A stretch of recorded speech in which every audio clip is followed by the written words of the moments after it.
So welcome to my first part of the lecture of ownership, when we will discuss the separation of ownership and control, the very basic ideas behind the whole lecture about ownership. Normally, when we talk about separation of ownership and control, that is, in a corporation, there are owners. And to the left, I have the owner of Ingvar Kamprad, the owner, now dead, but the owner of IKEA. And he constitutes what you think when you think about a capitalist that owns and manage his or her corporation. The owner is present. In this case, he's present in the very shop where they are selling their products. On the other side, to the right, you see a trading room.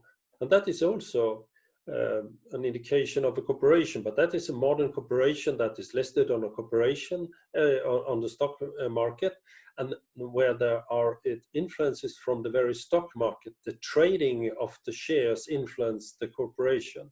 These two images of the modern corporation are rather similar, because they show the owner when you have an individual, and then to the right there is the owner, that is the stock market.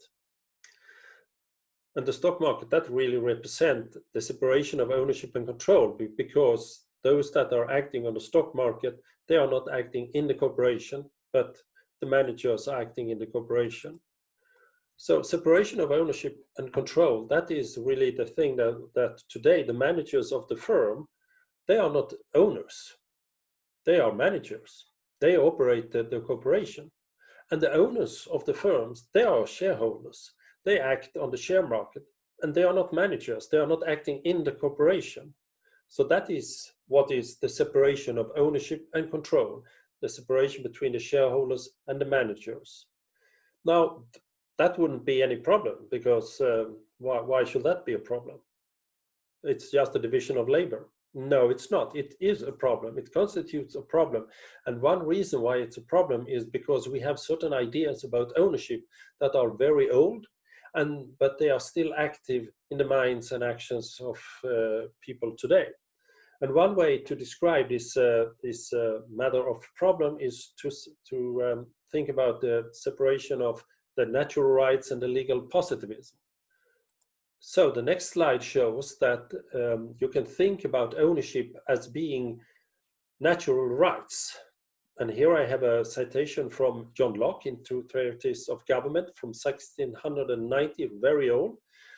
And he claimed that ownership of those good things which nature had provided in common, everyone had a property in all that he could effect with his labor. All that his industry could extend to alter from the state nature had put it in, was his.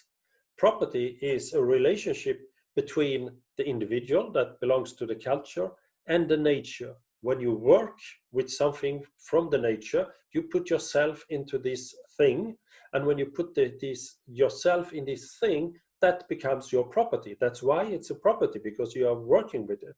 So ownership comes through labor.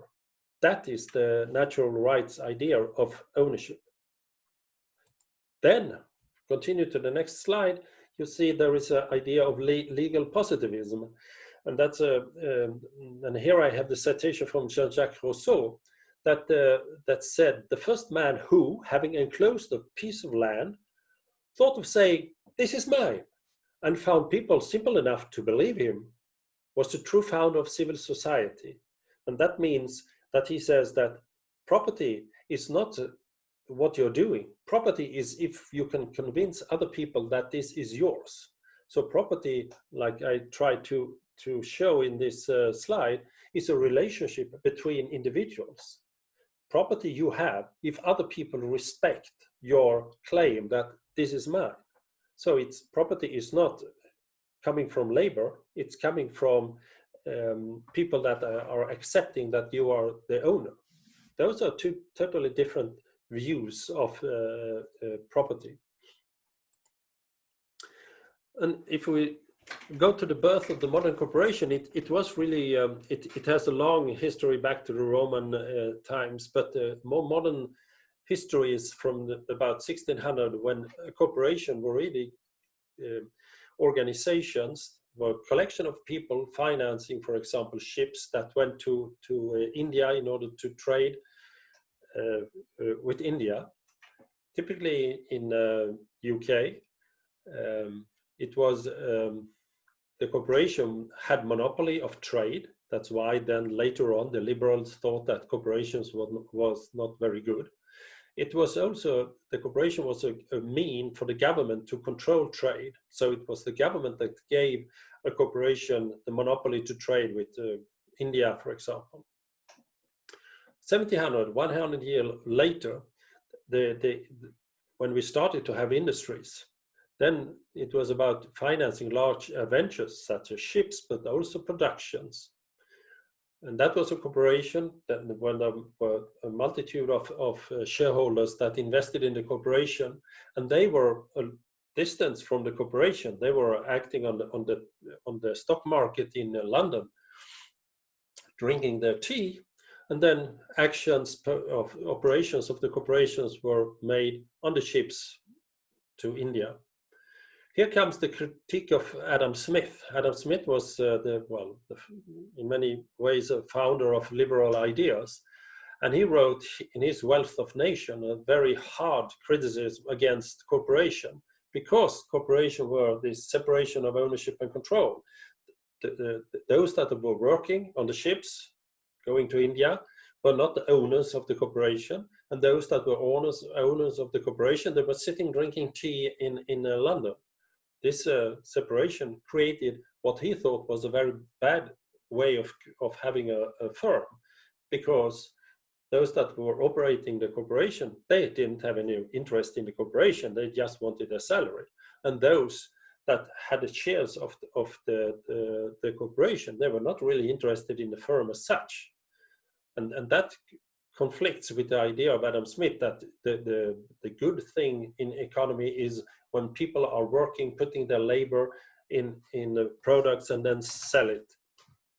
So Adam Smith thought that a corporation is really a bad way of organizing economic activities, because you have disinterested managers, disinterested owners. It's a conglomeration of disinterested people.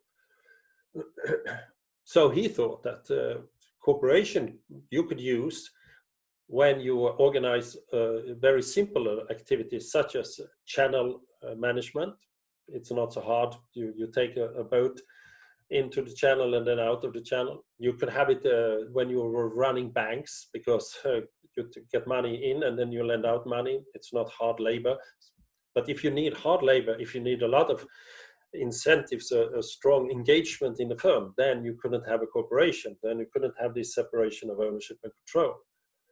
However, in the 1800s, we were creating more industries, and there was especially this financing of the railroads, which consumed so much capital, and the government couldn't finance all these railroads, especially not in UK. So you needed a technique to collect a lot of capital, and that is the perfect thing with the corporation, because it's able to get a lot of capital that can be invested in operations such as railroads. This was also when the corporation changed from having signed shares to paid shares. In the good old days, you signed the shares. You said that, well, we can finance, but hopefully you can lend money. And if there will be any losses, then me as a shareholder, I will pay the losses. But it turned out that shareholders, they were not so prone to pay for the losses of the corporation. They wanted the profit, but they didn't wanted the losses.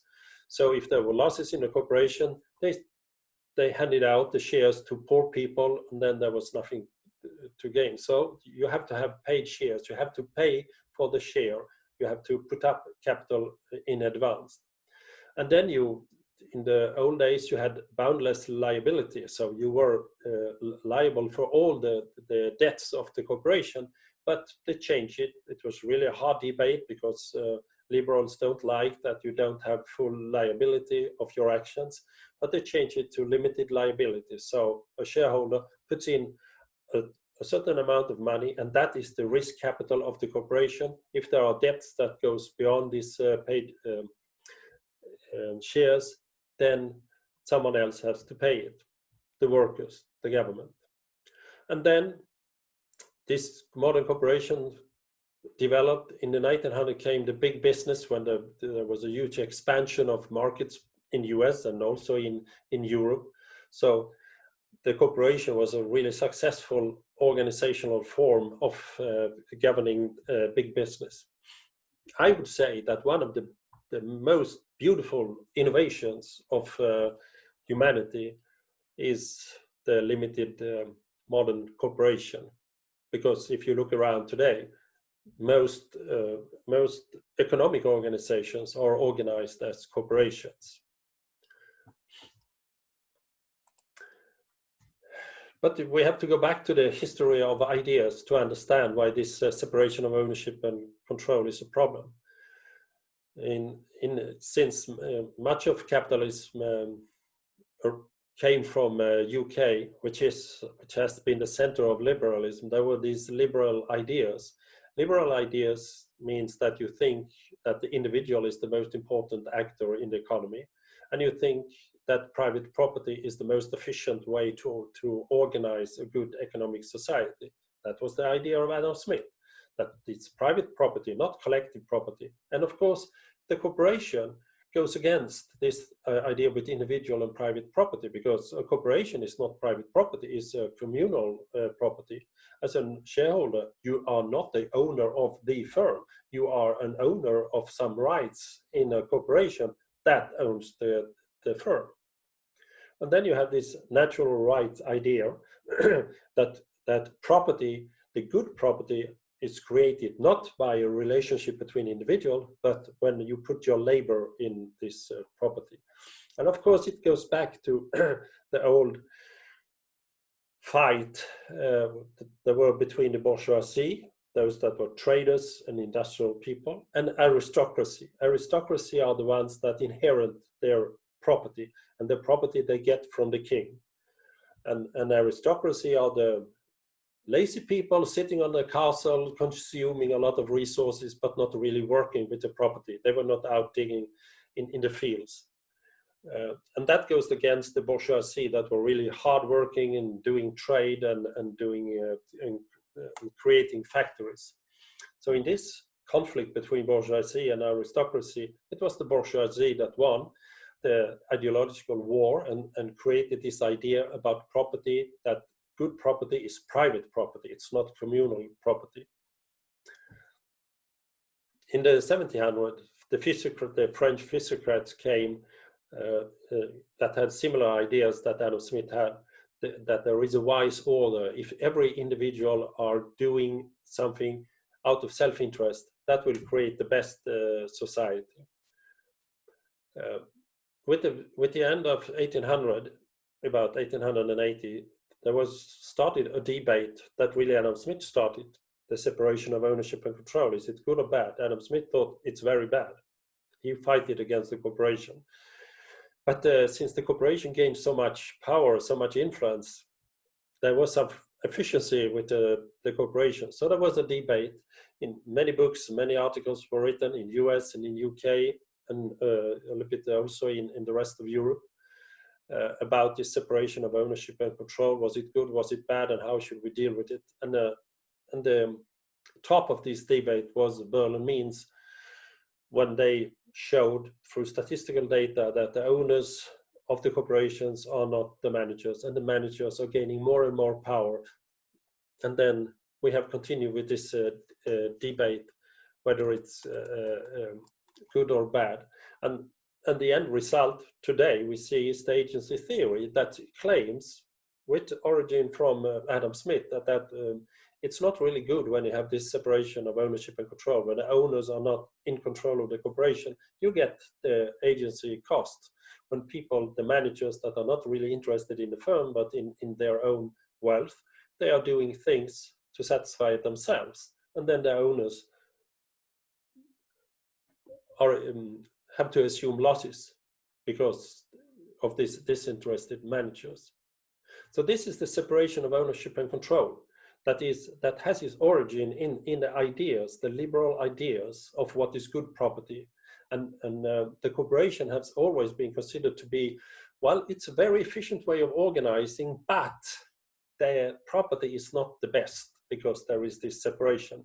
And so the rest of my lecturing here will be how we are developing different means in order to organize this separation of ownership and control so we can get a good, efficient cooperation out of it. So that was the end of the first part. And